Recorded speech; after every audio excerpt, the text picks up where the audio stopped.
Alright, so what's good, everybody? Back here for another episode of 1-on-1 with 8. I'm here with my special guest, man. You know what I'm saying? Nas, Coach Nas, Brick City Lions founder, game changers and all of that.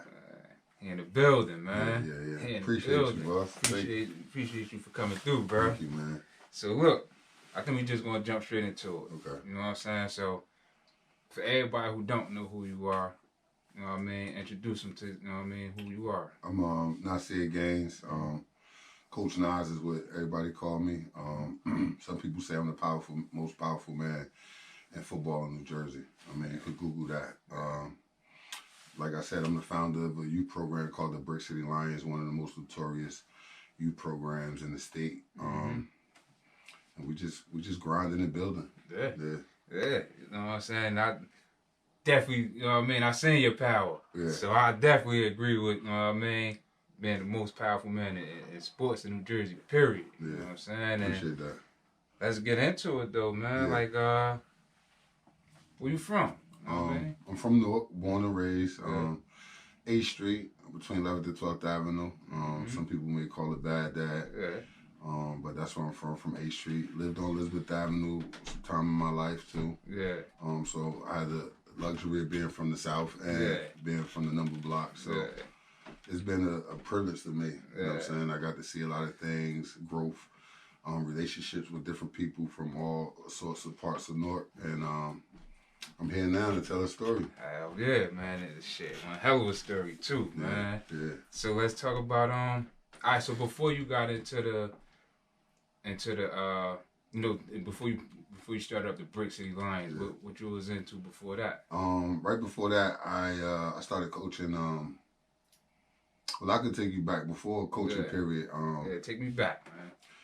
I was one of those guys that always loved football, loved sports. I grew up on my block playing street football like we all did, right? And I ended up getting into organized sports, and I started playing football for real, with pads and things. I had to be about 9. And I was traveling up to East Orange, and from there I learned the game, and then I used to come back and teach the kids on my block that wasn't able to afford or being able to go travel to play football at that age. And I would be coaching them and teaching them. And moving on forward, my dad always said, like, you look like you're gonna be a coach one day. And I'm like, nah, I'm a football player. You know, I'm playing the game. I ain't trying to coach it. I want to be one of the ones scoring the touchdowns and things. But over the years of playing for different organizations and teams, I started to learn structure. Okay. I was blessed to be around like good men growing up young. So they was like kind of teaching me the game. So they was like more like father figures. Gotcha. Even though I had a father, it was more on top of that, like a village. Yeah. And seeing the way they carried themselves, the way they addressed themselves like as men. And I gravitated to that. And I was like, wow. Then I get to high school and I'm playing football. But my youth coach was the one who told me that, don't worry about it. You're going to start in high school. You're going to play in high school. So I already had like this kind of confidence that I could play already a little bit. And what position he had you playing back then? I was a center and a defensive end, but I always thought I was a quarterback. I felt like I was a quarterback. And they used to gas me like, the center touched the ball every play. Like, so you get the ball in your hand every play. So I was like, I want to score touchdowns. But one time it was a guy named Coach Marty who kind of like told me the importance of playing center, the position. It was corny growing up, but to know that I was a leader, I was the most pivotal part of the team. I think that was my role of wanting to step up and wanting to be great. You know? So, you know, after playing youth football, playing high school football, my football career was kind of done. I got into the working world. I wanted to go to school, wanted to go to college. Ended up going to Essex Catholic High School. And I think that's where I kind of learned my morals and how to be a young man and carry myself. Being from the hood, but then going to school with a variety of cats, like cats from the hood, but cats from the suburbs as well. Come from good homes and things like that. So it kind of gave me my morals there. But when I stepped out into the world, I started working, got into retail, like a Radio Shack. And then I started selling cars. So once I started selling cars, I was making money young. And my dad was like, yo, the car business is kind of robbing you out of your youth. Okay. So I was about like 18, 19. So what? It's because you was giving too much time to it? Yeah. Car dealership, you there 9 to 9, man. And so you getting paid off commission or commission. So you got Straight commission. I was a hustler. I was grinding. Young grinding. Yeah. But what I would do was, at that time, I would be grinding for like stuff I wanted. Like if Summer Jam was coming up, we knew like, I gotta start selling cars so we could get the rental cars, so we could get this, all to go along with the whole flaunting thing. So I met a partner while I was selling cars, and he was like, look, we should start doing parties or doing shows. So I used to, back in the day, I was in the music business. I wanted to be the next like P. Diddy or whoever like that, like Russell Simmons. And I'm like, look, if we just get like a little bit of like some weed or something, maybe we could sell it, flip it, and then get an artist. Our first artist we wanted was Cadillac Ty. He had that Pod City Hustler. Word. Join out, right? So we're like, we bring him to Newark. It's gonna be crazy.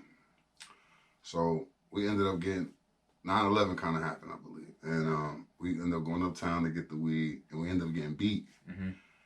Which was a scary moment for me. I was nervous copping, and police is shooting back and forth. So he was like, "Here, take it to get out." So we opened this shit up. It was like letters or something. All rabbit food. I didn't even want to look at it. So I was sick.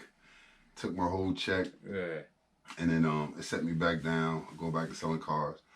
So one of my partners I was going up with, he was away doing like a 9-month bid for selling drugs. And he came home and he was like, look, I might got something for you, but he knew me as a kid. He knew how I was. He knew that wasn't my lifestyle. So he was just like, look, I got something for you. Strung me along a little bit until I was able to like know it on my own in the game. And then completely, I had actually just left the whole car dealership game, and then I jumped right into the drug world. And you was making that. I was making cheddar. I was from like, I wouldn't be in Newark, but I'd be like away from my city where I lived at, out of town, like a Middlesex County area or whatever.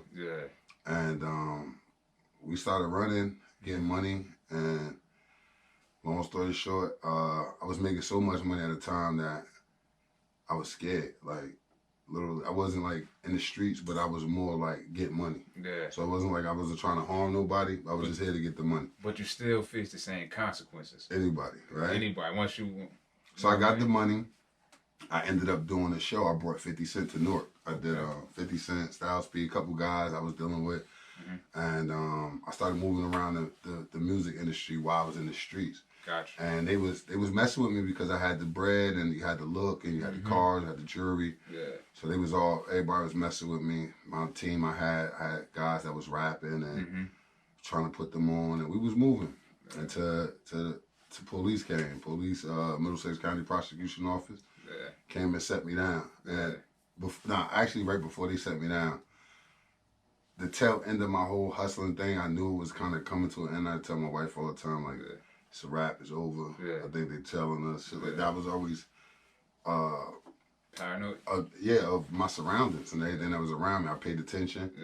And I'm like, I got to get this money back. We had too much money. I think I caught a nice flip or whatever, and I'm like, I got to get this back.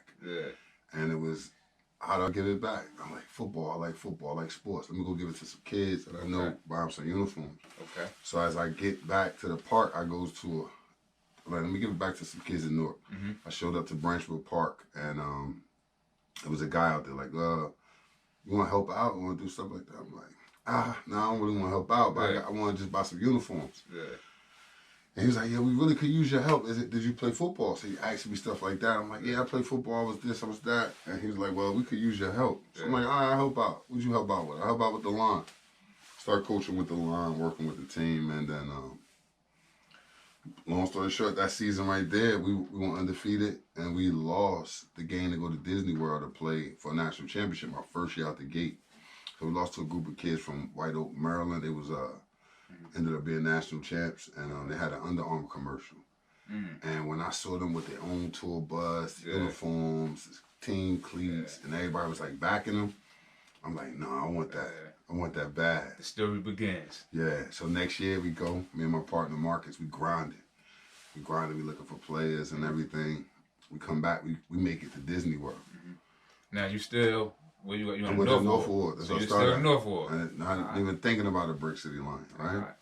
So we, our second year, we get to Florida, and I run into a guy, Luke the Campbell, Tula Kula. Yeah, okay. And he saw me coming in. My energy was crazy. Like, these country boys don't want nothing. Yeah. I was on, getting after them and whatever. And he was like, let me holler at you, fam, real quick. I like your energy, man. Look like you got some money with you. Now, this Uncle Luke. This Uncle Luke. This Uncle Luke. He's like, yo, I got 5,000. You don't cross the 50 from the rip. I'm like, what? We don't bet on little kids' games. Like, I'm like, he really wanted to bet 5,000. That we won't cross the 50. So they ended up beating us bad too, like 30-6. We scored though, across the 50. I would have got that bread, but I took those lessons and came back. And when we came back, I saw more things at Disney World that wasn't going on here. Okay. So it was like a kind of a struggle from the year we came back from Florida to till we was actually done with North Pop Warner. So we was in North Pop Warner from my first year, 2004, to I'm gonna say 2010. Okay. So in 2010, I've been winning championships. People know my head. I've been winning championships since I started then, right? Yeah. And it was 2010, and it was time for a change. Okay. And what happened with the change was, it was like, look, we don't service all the levels like all the other townships around us. So we were losing a lot of kids from Newark going to play out on the outskirts. Because they would have flag. We didn't have that in Newark. We didn't have football for 5-year-olds to unlimited weight. So when Brick City came, it was an idea, me and one of the parents that I had, one of my guys, and Coach Marcus, but the guy Vernon Maynard was like, look, before I leave here, the Northwood, he said, I'm gonna make sure you have a program. Okay. And I'm like, yeah, we do have a program. He's like, no, you don't. You got a football team. I'm like, oh, so years later, I noticed what he was talking about. I'm like, damn, we do have a football team. It's not an organization. And I'm like, we can't start our own. He said, we're gonna start our own program. I said, we can't start our own program. Nook won't allow it. And he was like, but thank God he wasn't from Nook. Because everybody else from Nook, like, nah, you can't do it. They're going to take your program, da-da-da-da. And Maynard was like, man, fuck them. Like, you know what I'm saying? Can't nobody stop you from doing what you want to do. So, look, quick question. Nook Pop Warner was a program, right? It's a league. It's a league. They run out of Nook from, like, all the wards. Okay. So, Brick City Lions... No, Brick City Lions is we separated ourselves a little bit. We still Pop Warner, but we played in North Jersey Pop Warner, where you could play different townships and not just city. Because look, if you look at it back in the day, right, growing up, right, you grew up in the South, right, all right, so your chance of meeting another kid from another side of town is more like competition wise. So we ran against a kid from the West or the Northwood, right? It was like, yo, I'll beat y'all. We that's that over here. That was the battleground. South is this, right? So from babies, we was already separating each other in the city of North. From the beginning. Yeah. So that's why you got this side of town, blah, blah, blah, blah. There's always trained. You better than people from Westwood. You better than the kids from Southwood. Exactly. And it was never unity like North. So that's why we came up with Brick City. It wasn't North Lions or and like you said, that was the main problem with us coming up, because that's how we learned how to divide ourselves. And it was, for my generation, what I could speak for, it was because that was before the gangs. It was about your ward. And the battles was fought on the football field, the Pop Warner joints. But then they got to see each other in school. Exactly. And then the problems was even escalating. Like, oh, you play for such and such. Oh, you from over there, but you going to school over here. So it wasn't like no. Yeah. And like you said, we wasn't all banded together and being Nook. It was because of the schools you went to, and that's what separated everybody. But not to derail you from your story. You know what I'm saying? Nah. So we had little obstacles to starting Brick City.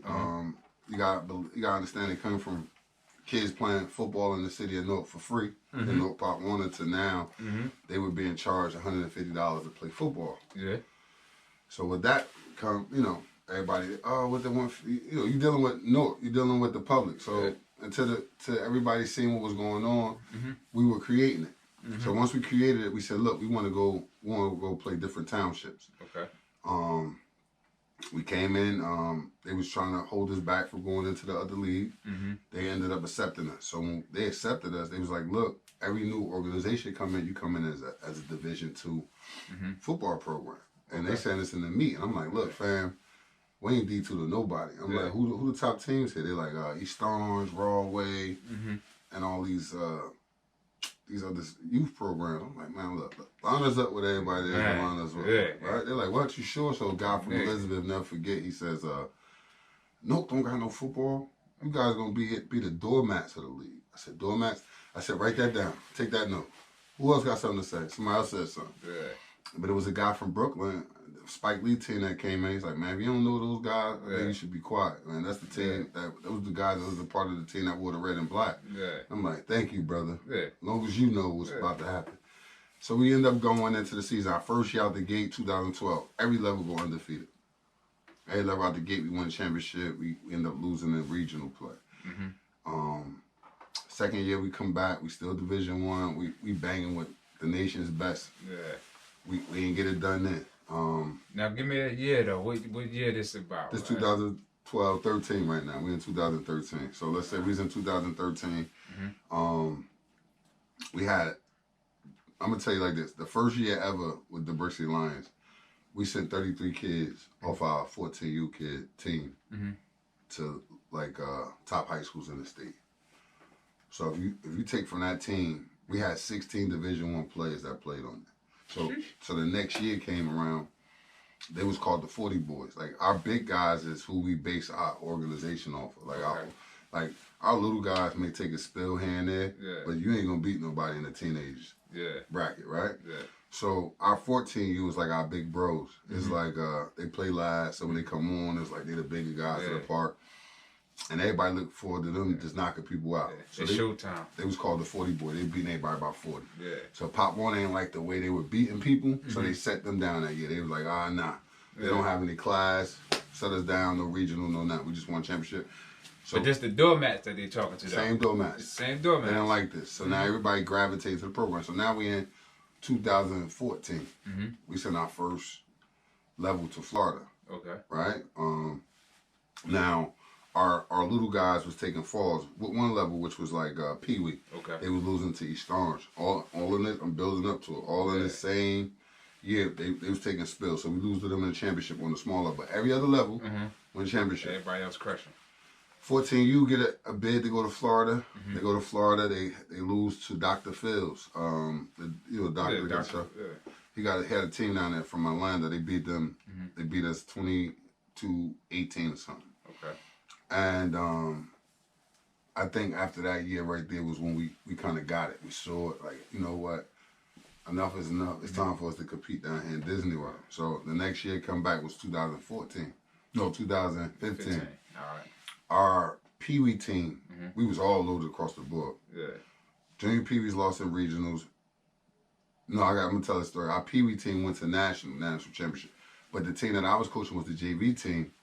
We had lost 3 games in one season, which is unheard of for Brick City. So when you say JV team, what age bracket is 12, that? 13. 12, 13? Yeah, it's like right before high school a little bit. Some of them like 7th grade, some of them 8th. Gotcha. So we ended up going 4-3. And when you go 4-3, especially us, it's like go home time, no playoffs or nothing. So we taking equipment, packing it up. Like, you gotta get your stuff back. I mean, we taking all the equipment at the end of the game over. And it was a 3-way tie to make the playoffs on that level. I remember that. So they called us in for a meeting. I had a kid pick the team out the hat. And man, they pulled Brick City name. They pulled our name. We went crazy. So that Monday. Yo, hold up. Before you even go forward, I remember that day. And when y'all niggas, when y'all made it in, y'all niggas pulled up on the block. Y'all came to Hawthorne. And y'all pulled, there was probably about 4 or 5 cars. Everybody jumping out, going crazy. And that I remember that exact moment. the whole neighborhood celebrated that. Yeah. You know what I'm saying? Like, that was a big moment. That was a big moment not only for the Brick City Lions, but for Hawthorne Avenue itself. You know what I mean? Everybody who experienced that journey with you with that. You gotta think we had Coach Harry come out that year. That was his first year coaching. I remember that he brought you to the park. Word. And y'all had the jeans. He brought that to my memory. Like, yo, you know that was 8 that she was like, yo, y'all gotta get off the field. You got jeans on. Yeah, you kicked me off the field. Yeah, they got jeans on, you know, and stuff like that. But I mean, we die by that to this day. No jeans, no flip flops, no tank tops. Yeah, nobody exempt. Yeah, wasn't nobody exempt. To have Harry on the team was kind of it was a great experience for him and for the kids to even have him coach them. So, they picked our hat. I named out the hat. We give back the equipment on Monday. So now look, we about to play number 1 team. Word. Number seed. So we just happy just to play number 1 seed. Yeah. So we get the Jaguars and they come in. I'm telling you, they beat us 3 years in a row leading up to this. And man, we tore their ass up that day. We got them 19-6 and we got up out of that. Then we ended up beating Orange. That beat us. That we had to collect that equipment that day. Ended up beating them. To go 2 regionals. So we got the regionals. Mind you, my Pee Wee team is a powerhouse. They beating everybody. It's easy. Like now 40. regionals, we talking down. That's you playing from the bottom of DC to the top of New York, Albany, all the way up there, Buffalo. So we knocking out everybody. We beating DC. We had to play. Our matchup was the team from Philadelphia. Okay. And we had to go out there to Philadelphia and play them. Yeah. And mind you, they just came to Newark and smack. The Generals of the Southeast Stallions. So how was the energy walking into that stadium? So coming into that week where we was coming to watch them to kind of scout them, we had to play them for like 2 games later. Yeah. And they started laying people out left and right. So, and then the dude started talking mad shit like, look, this ain't even the Newark team we want the other Newark team. And he was like pointing in the stands. He's like, that's what we want them. So they spotted y'all. I'm like, nah, come on. This is what big body do right here. So like, all right, y'all thorough like how hood they was. So we get on the bus. We take that trip down to Chester. And bro, we was in a fucking bang out. Like we was banging out. The motherfuckers went up on us 6-0 at the halftime. They had us 6-0. Yeah. We came out the halftime. We put up 19 unanswered points. Yeah. Knocked them off 19-6. So then we had to play the game to go to Florida, and it was these white boys from PA. All right. It was the Green Machine. They came with a whole fan base. Yeah. So they took me off the sideline that game because I was the president of the organization first. Okay. So I was certified as a president. So at that game, white people do their homework. Like he ain't certified as a coach. He's certified as the president. Damn it. So they snatched me for the game start. So I'm from the back trying to help out. Yeah. We down 14-0 halftime. So you back there, you just sick. I'm hurt. Sick. I felt because I hear the parents, he let the team down, a whole bunch of other stuff. So I go into halftime. I'm like, look. I looked at the kids like, look, what's up? It's nothing else to do right now. We got to finish this shit right now. It's like, it's 14-0. You want to lose to these motherfuckers, or you going to talk about this shit the rest of your life? Don't let this opportunity slip. Second half, we end up putting up 19 unanswered points again. We beat them 19-14.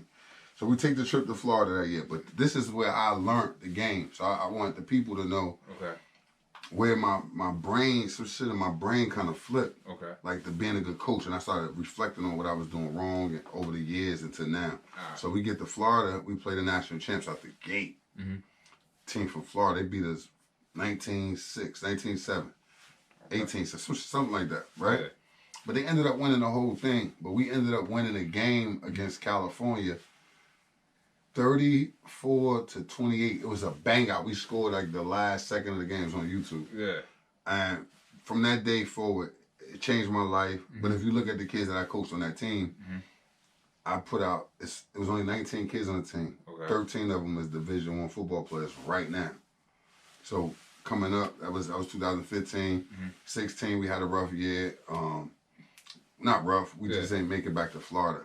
But 2017 is when it was time for me to start all over. I went bound to the little team. Okay. Got the babies, the junior Pee Wee, and that group that I had on junior Pee Wee, which was my son level. Yeah. And then the blessing of me going to junior Pee Wee was I was able to get Papa was a Rolling Stone. I got 2 sons that's 3 months apart. Yeah. So me going down there, I was able to not convince his mom, but show his mother, like, look, it's better off him living with me than staying down there. If you see the kids that I'm putting in high schools and college, you better off having him with me now, right? Before it's too late. And you say, here, take him, there's nothing I could really kind of do. So she ended up allowing me to, for him to live with me. That's what's up. And to have both of my sons on the same team, that was dope. Yeah. And we raised them up. We get all the way to the finals. I'm talking about the finals. We won all championships. We get to the finals and go to Florida. Yeah. We end up getting punched in our mouth by a team from D.C., Ward 5. They got us 25-0. And I think that day right there was when something set in. But just not me, with the kids. And the kids had this thing where they was saying no repeats. And I didn't understand what the fuck they were talking about. All year long, no repeats, no repeats. So next year season come around, they're like, no repeats. So now we Pee Wee. This is 2018. So all in our head is like, look, we're going to win national championship. It was nationals or nothing. Nothing else. We building all summer. We beating on everybody. Yeah. Jaguars was giving us, that's our rivals, the guys from East Orange. We beat them 12-6, and then we turned around and beat them 6-0 to win the championship. We going to regionals, we dogging everything moving. We get to the finals, Philadelphia came, dogged them. I'm talking about, we ain't never dogged them, like 30, 40 nothing, right? Y'all on a mission right now. We get to Florida. Yeah. The same team that beat us a year ago, 25-9, they beat them 25-9 in Florida, first round. Okay. So we watching the ESPN board thing and the selection show, and our name come up. We're like, hey, cheering. Yeah. But then when they see Florida, I'm like, yo, they give us Florida every year. They want us to go home. So you can see the kids like, oh, man. Yeah. So I'm like, hold up. They had the self-defeated attitude. I said, bro, look, right now, if y'all got this mentality right now, look, we might as well even go. Lost already. We get down, had them well prepared. We saw the team, broke them down, and we lined up with them. And these boys was from Creek Outlaws. All right. Bad. Group was off the chain, right? So we get the ball first, because I always want the ball first. We score. Kick the field goal, 8-9. I'm like, yo, get these country boys out of here. I don't want none of this. Yeah. Here they come. Touchdown, kick field goal, 8-8. Like, what's up? Yeah. So they stops us. They get the ball.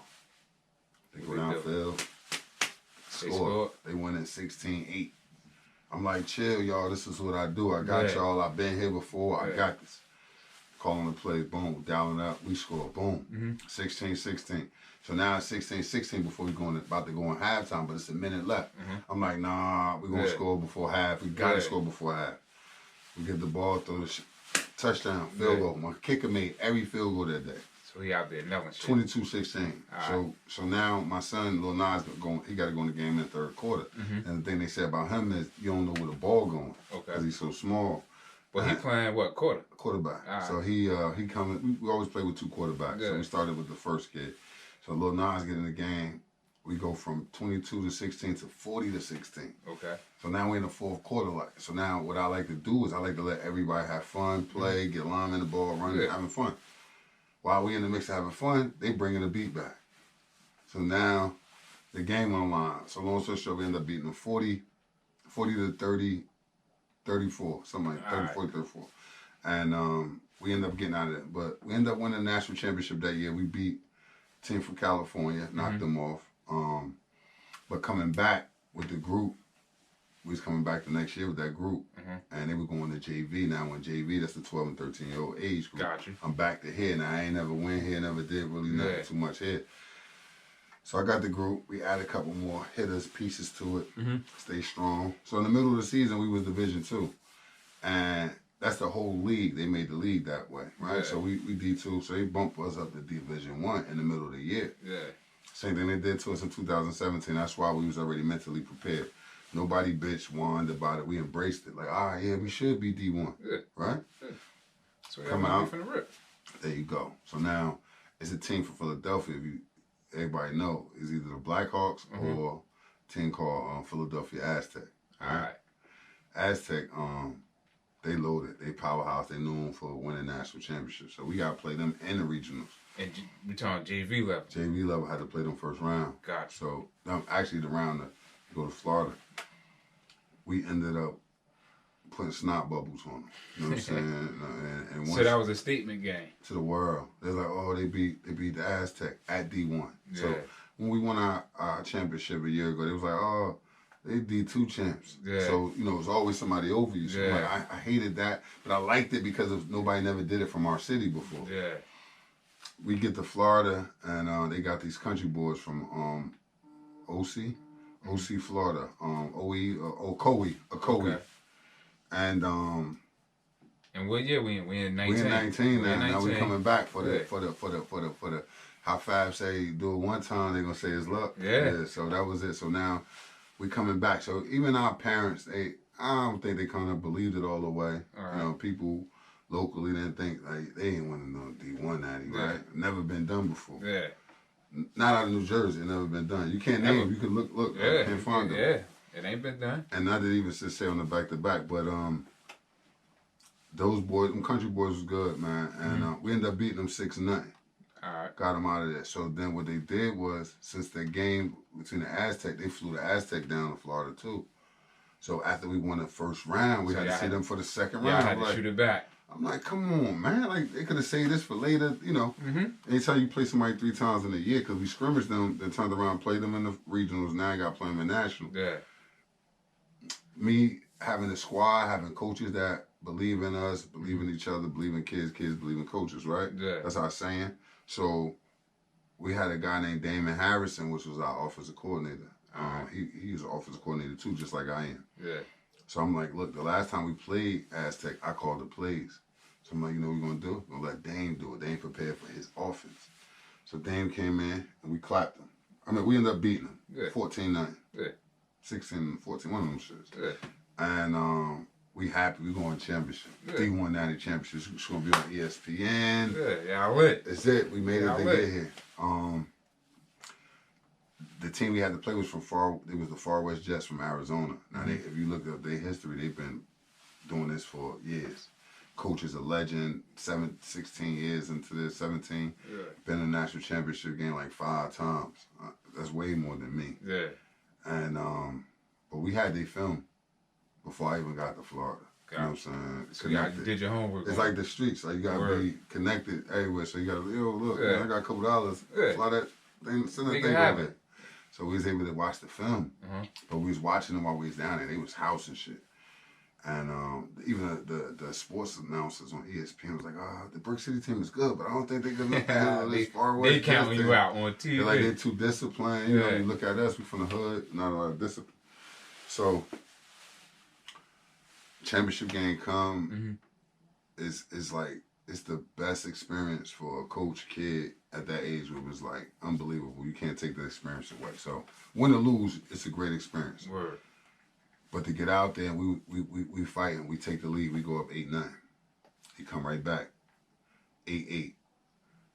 Once they tied it up, I could see the panic in my parents. They start, come on, coaches, what y'all doing? Don't come this far to mess it up type of shit. Now they putting pressure on the situation.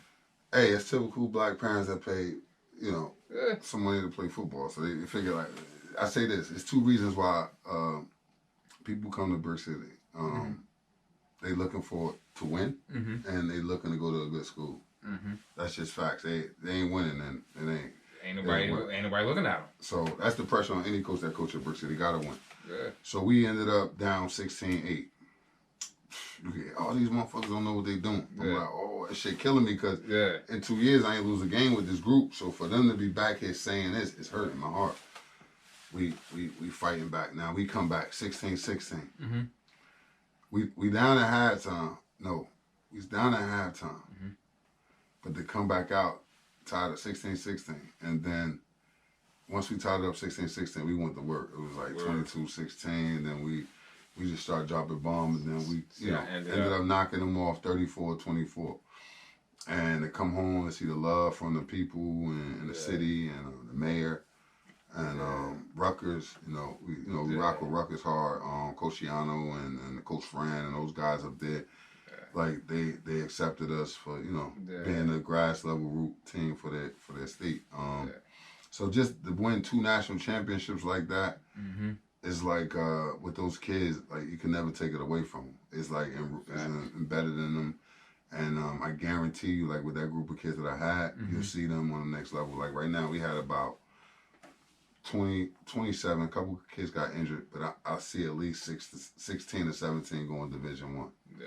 Off of one 16, 17 off one team. Kids making it to a D1 college. Easy. I mean, it's the blueprint. It's like some people like, how could you say that? It's like, I mean, I've been coaching 16 years, so if I'm able to look down and see, I watch kids like Jalen Berger. I could go on and on with the names, right?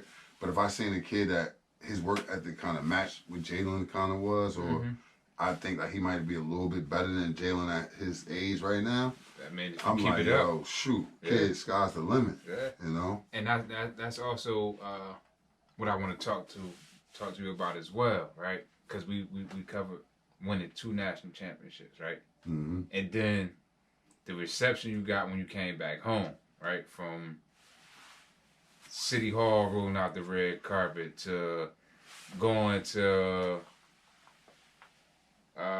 Rutgers basketball games and getting standing ovations to being featured on Good Morning America. The restaurant downtown, what's it called? The Pizza Spot Dope Joint, man, right by Dinosaur.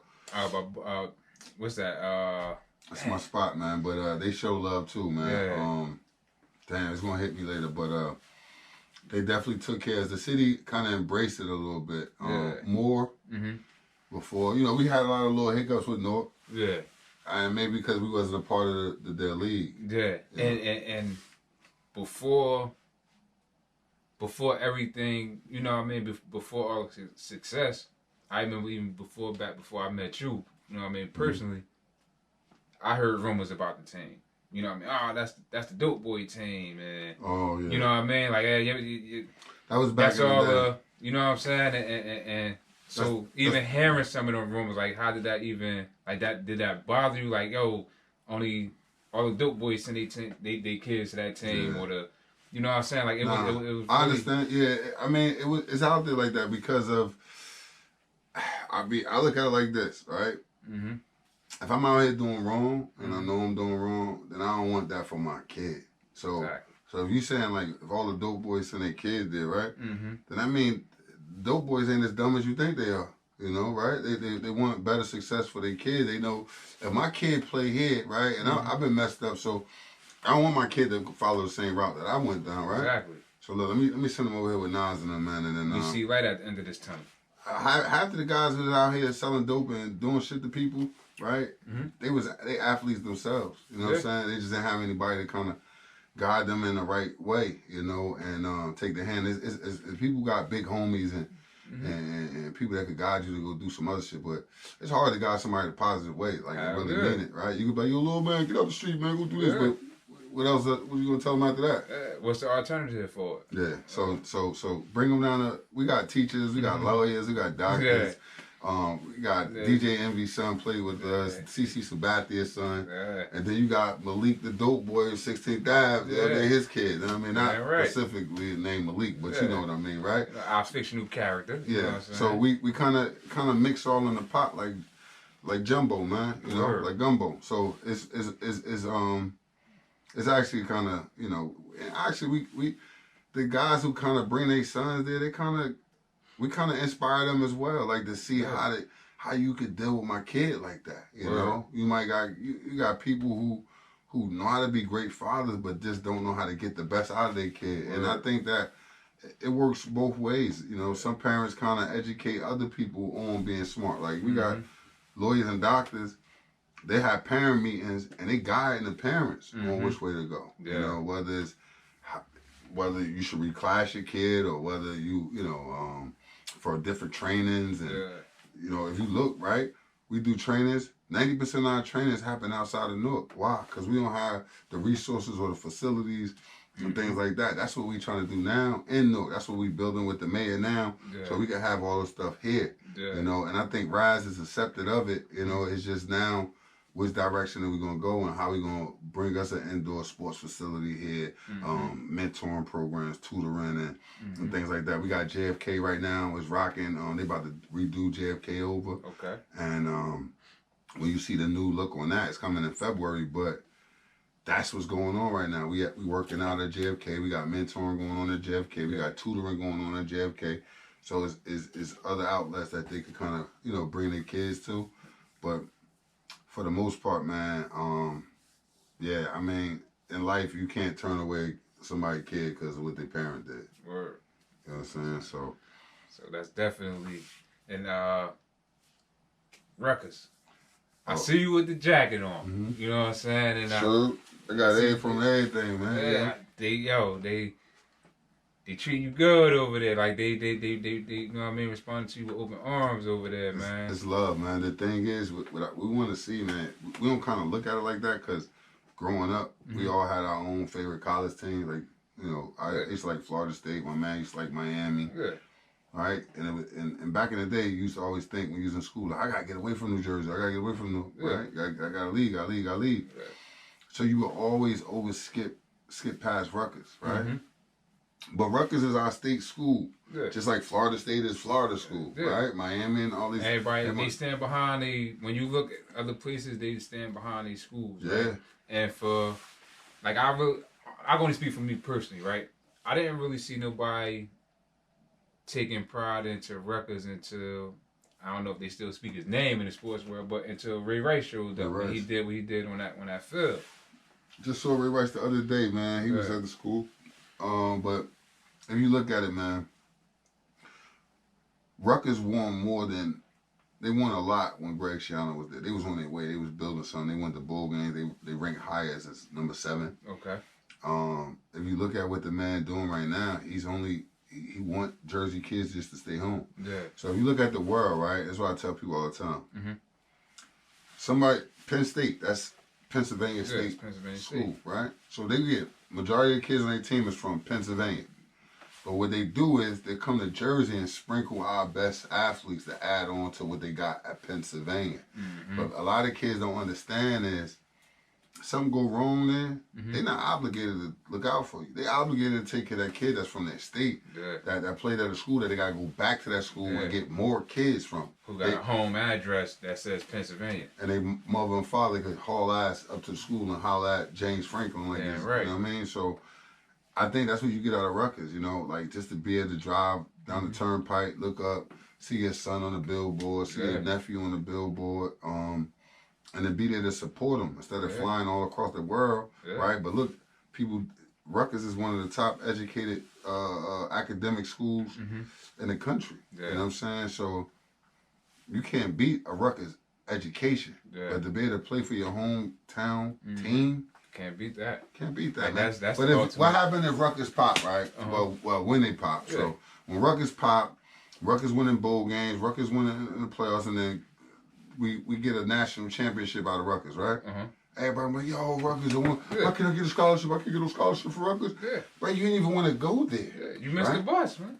All right, so now that's what kids got to get enthused into that. They got from babies. You have a baby, they had a black R on the bed. Yeah. You know what I mean? It should be there.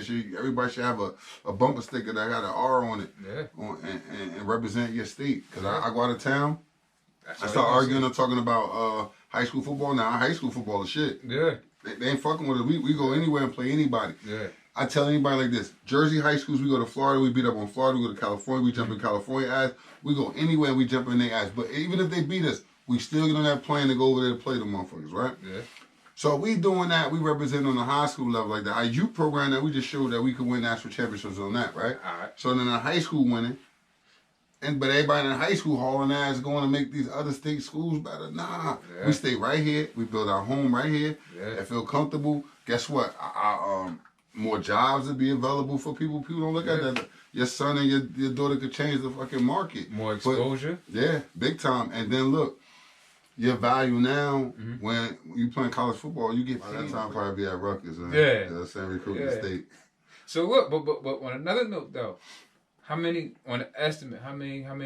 kids you think you got recruited over this time period? Right now, I have over 36 kids that's actually playing Division I football right now.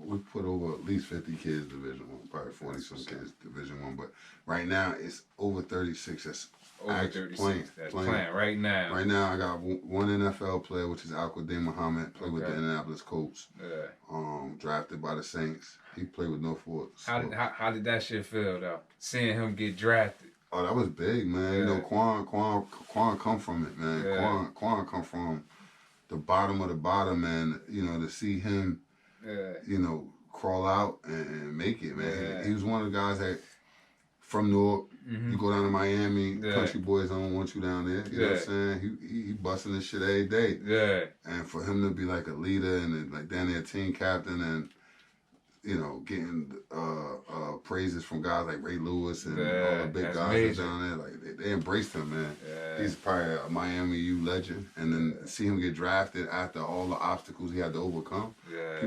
He got a whole movie to tell, man. So that's what's up. Hopefully we get him on the show too. Definitely try to get him up here soon, man. Like I said, we could talk for days though, bro. You see what I'm saying? But I appreciate you, man. Part 2 soon? Part 2 real soon, man. All right. Thanks, man.